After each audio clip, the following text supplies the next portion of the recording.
అందరికీ నమస్కారం. నా పేరు సహస్ర. ఈరోజు నేను స్వాతంత్రం గురించి 2 మాటలు మాట్లాడాలనుకుంటున్నాను.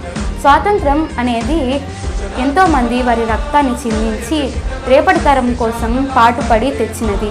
అలా మనం రాజ్యాంగం రాసుకున్నాము. ఆ రాజ్యాంగంలోని హక్కులను మనము ఎంతో దుర్వినియోగం చేస్తున్నాము.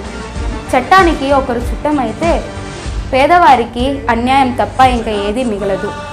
మనము ఉదాహరణగా బిల్ గేట్స్ లాంటి పెద్దవారిని తీసుకుంటే వారు సమాజం నుంచే సంపాదించి సమాజానికే ఇస్తున్నారు. అలా మనం కూడా ఉండాలి. ఎంతోమంది విదేశాలకు ఎందుకు వెళ్తారని ఆలోచిస్తారు. వాళ్ళకి కేవలం అక్కడ డబ్బు కోసమే కాదు, ఇంకా అక్కడ సమాజ పరిస్థితులు కూడా నచ్చి ఉంటాయి ఖచ్చితంగా.